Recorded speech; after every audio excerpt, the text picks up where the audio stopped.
All right, so this is my management plan lap book. Here on the first page, I just wrote a paper on my personal teaching philosophy based on the things that I've been learning throughout this class. And um, some of the main points that I put in my philosophy were things that are important to me now as I've thought about how I want to manage my classroom. And one of the things that I talked a lot about was that I want to be able to have a good relationship with all of my students and all their parents. And I talked about the importance of doing things like morning meeting and getting to know the family outside of class so that I can be the best teacher I can for my students and help them um, in every way that I can, whether it be academically or in whatever other way. Um, I also talked about the level of control that I want to have as a teacher.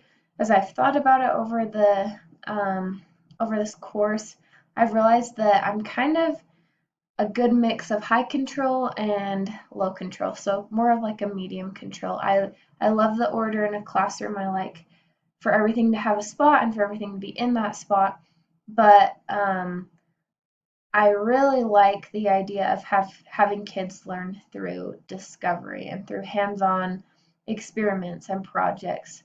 So although I think my classroom will be structured very orderly, I want my kids to be up and moving and doing different things and creating different things to learn rather than just listening to me talk all day.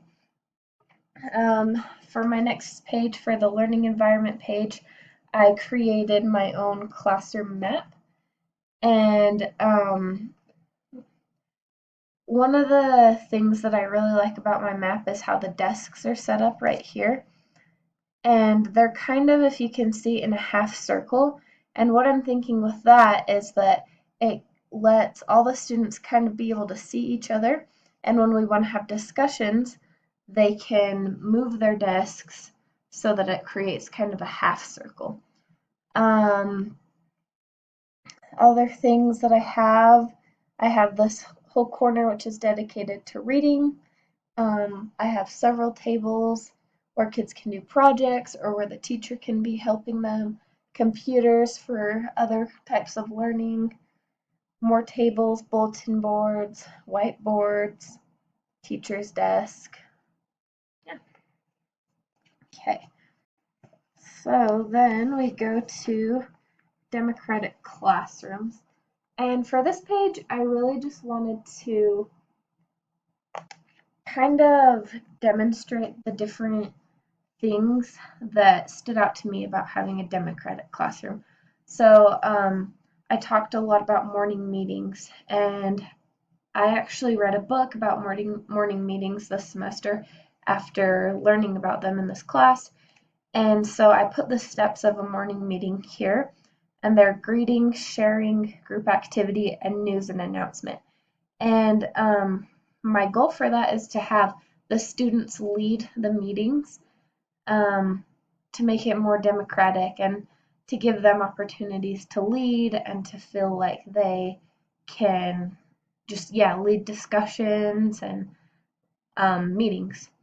Other ideas for implementing for creating a democratic classroom, I put having class jobs, other student-led discussions. Um, I think it's important for students to help create the rules, like we talked about in class, not necessarily having them create them from scratch, but kind of as a teacher, I'd give them the general ideas of what I want the rules to be, and then they would kind of help me um, kind of talk about what that means to them and how we can implement them. And then I also put that I just want to give as much choice for kids as possible.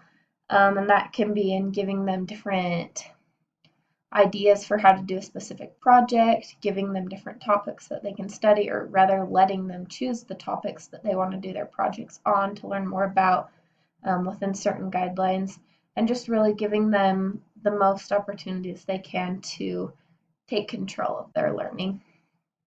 Okay, so then I have my prevention page, and I focused a lot on the rules and procedures.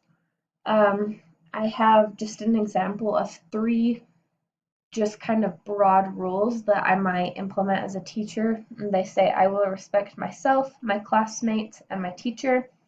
I will strive to always do my best. And I will have fun as I learn and discover. And my plan is to kind of discuss those with my class when I'm a teacher and talk about what those rules mean to them and how we can exemplify them within the classroom. And then underneath all that, I just had some key points about prevention that we talked about over the course of the semester.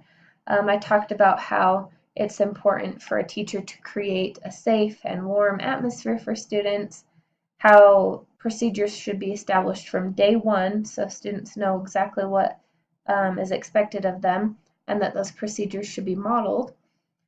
I talked about establishing consequences for good and bad behavior, and for looking for the why behind misbehavior.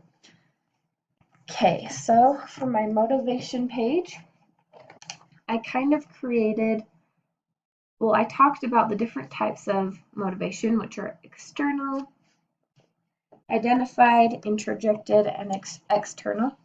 And then I did like a little, I guess, activity that I would consider implementing in my classroom to go along with the rules.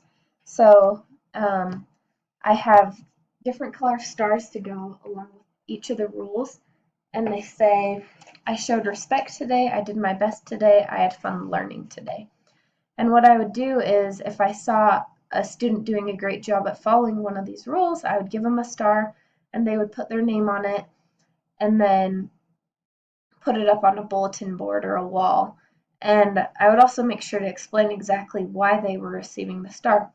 That way, they can feel praised for the good behavior, and I can thank them for the good behavior. And then as the stars added up, they'd get to a certain number of stars as a class, and then they'd be able to choose an activity or some sort of reward for getting a certain amount of stars. And then finally, I have my intervention page that we did in class. And it just has some great ideas on how to deal with misbehavior and how to kind of create a classroom community when there are problems that may arise. It talks a lot about rewards and how we need to reward the individual, the group, and the whole class. And then I also really liked the levels of intervention, which are give expectations, look, walk towards, proximity praise, touch or stand by students, and then private reproval. And I really liked each of those because they're different levels. You don't want to automatically you don't want to lash out at a student for doing something that's somewhat distracting. Rather, you might just want to walk towards them and help them get back onto task, because I think that 9 times out of 10 kids just need a reminder to get back on task. They're not trying to be disruptive and they're not trying to cause a problem. They just need those reminders that they need to get back on task. And so I really like the levels of intervention because I think if we follow them, it'll prevent any situation where a teacher lashes out and does something that later she regrets. And that is my management plan.